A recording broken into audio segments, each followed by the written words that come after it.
影相咧都要講翻好耐以前啦。咁我係中一嗰陣時，疫情嗰陣咧，咁就喺屋企冇嘢做啊嘛。咁啊了解到原來影相都係好有意思嘅。咁樣我就買咗部相機翻嚟影相啦。咁我到當時就周圍走出去影啦。哇！基本上成個天水圍都俾我影暈晒。咁到後邊咧就咁啱咧，就喺濕地公園遇到阿黃 Sir 啦，遇到觀鳥隊佢哋喺度練習，咁就咁啱咁加入咗佢哋，就一齊去影雀仔，咁就先有咗我而家影到呢啲相。咁對於我嚟講啦，我由中三開始已經開始觀鳥啦，咁一直都好想買翻一部相機啦，去記錄一啲雀仔嘅可愛嘅瞬間啦，或者記錄一啲稀有嘅物種咁樣啦。上年開始啦，咁我就下定決心買一部相機。原來相機影低咗隻雀咧，係比起親身用單筒或者雙筒望遠鏡望到嘅雀仔咧，係更加靚、更加可愛嘅。所以我就開始中意咗攝影啦，亦都成日去影相啦。咁其實我以前都影過好多唔同題材嘅相啦，風景啊、人文類嘅攝影啊，或者啲星空類嘅攝影我都有影過嘅。咁後邊點解會中意影雀仔咧？就係因為我覺得雀仔係一個好具挑戰性嘅一個攝影題材啦。咁因為雀仔唔似風景係唔識喐嘅，人咧會聽你講你點樣擺，係咪先？咁好似雀仔咧，佢就淨係識得飛，你唔可以叫佢停喺度俾你影啊嘛。咁我覺得佢最具挑戰性就係佢飛緊嗰下，你要點樣將佢最靚嘅嗰個動作去影低咧，或者佢食緊嘢嗰下點樣去影低咧？咁我由中三開始咧，其實已經好中意睇雀仔啦。咁一直都好想影低佢哋。咁我希望啦，可以將呢啲相啦留下一份回憶啦。咁俾我大個咗之後嘅我知道，其實咧原來我曾經有過呢種興趣咁樣咯。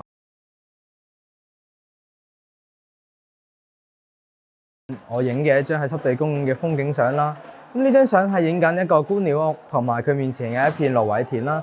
咁我覺得呢張相係我最中意嘅係一個點咧，係因為佢嘅調色啊、構圖咧，都會令我覺得佢好似一幅油畫咁樣啦。而且呢個地方係我每次參加觀鳥隊練習嗰陣都會去到一個地方，令我充滿咗好多回憶喺入邊啦。直到而家我去到呢個地方，我都會仍然去諗起嗰陣時同我嘅隊員一齊經歷嘅唔同嘢啦。咁對於我嚟講啦，其實就係呢一張啦，就係一隻中背白鷺企喺個電線桿嘅相啦。我好中意呢張相嘅原因就係因為其實中背白鷺咧就好似企喺個五音譜嘅一條線度啊，佢代表咗一個休息嘅感覺啦。佢成個畫面咧都有種好寧靜安靜嘅 feel。咁我見到呢張相嘅時候，其實都會俾我諗起係時候要休息下咁樣啦。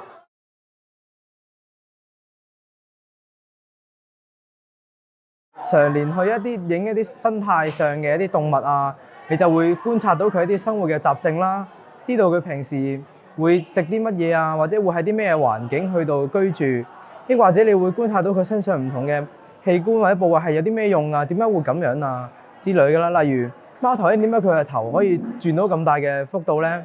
咁呢啲都係一啲同科學亦或者係生物非常之有關嘅一啲話題，所以我覺得攝影都同科學係有好大嘅關係嘅。觀鳥攝影咧，對於我增潤一個科學嘅知識啦，都係好有用啦。咁例如話一隻雀仔咧，可能有時候會棲息喺一啲河塘嘅區域啊，或者濕地嘅區域，甚至係停喺一棵樹度咁樣啦，就會引發我哋思考點解呢啲雀仔會停留喺呢啲位置咧？嚟嗰個樹咧有一種果實啦，嗰種果實會提供一啲營養或者提供一啲棲息地啦，會俾我哋嘅雀仔去居住咁樣啦。咁呢一課咧，其實有啲似我哋 bio 書嘅 ecosystem 咁樣啦，都係講緊類似嘅嘢啦，所以有助我增潤一啲課外嘅知識之餘，仲可以結合埋我校內嘅知識。大家好，我係2A 鄧澤軒，我係2A 林龍儀。今日就由我哋同大家分享下我哋喺樹木和人呢個 project 裏面，我哋需要準備啲乜同埋學到啲乜。喺呢個活動入面，我哋兩個都係擔任導賞員嘅角色。我哋要先進行實習活動，喺考察日前去到考察場地，由老師帶住我哋熟悉場地嘅大概位置同埋活動流程，聽老師講解嗰度嘅生態環境，再做好筆記，之後就可以將學到嘅知識喺考察當日話俾同學聽。以我為例，我就負責介紹楓香林，會講解楓香同埋大頭柴嘅特徵、功能，仲有原生樹木嘅生態價值，亦都會對比林內同埋林外嘅環境。做呢啲介紹目的就係等同學了解自然教育徑嘅背景。喺考察嘅時候，我認識到唔同植物，其中一款深刻嘅植物就係鐵芒基。佢喺山火之後都仍然能夠生長，適應能力強。我反思到人為破壞之後，其他植物都未能夠生存，但唯獨鐵芒基能夠頑強地生長。好比喻我哋作為學生，喺逆境之下都仍然不放棄，保持堅毅，喺逆境中仍然能夠成長。總結嚟講，我哋好感恩學校可以俾到我哋考察嘅機會，親身觀察咗林地嘅環境，令我哋具體感受到生態破壞之後嘅後果，從而啟發到我哋喺日後對環境保護嘅反思以及採取嘅行動。大家好，我係韋彩彤老師。咁今日咧就想同大家分享一下，我哋科學科咧喺上年嘅11月就舉辦咗一個爬蟲嘅活動同埋展覽啦。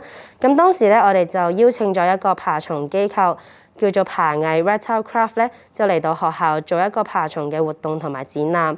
咁首先同大家分享下點解我哋會搞呢一個嘅活動啦。咁其實個主要原因咧就係因為我自己喺屋企都有養一啲嘅爬蟲類動物啦，例如係手工同埋鬆獅蜥。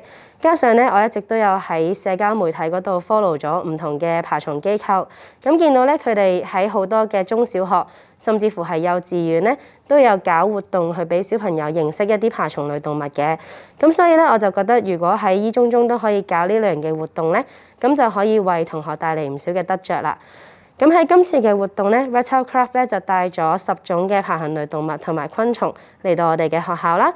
咁包括有一啲比較大型嘅獵蜥，亦都有蛇類啦，例如係球蟒、豬鼻蛇，同埋昆蟲，例如係甲蟲同埋毛豬等等啦。而我自己咧亦都帶咗我屋企養嘅手工同埋鬆獅蜥翻嚟。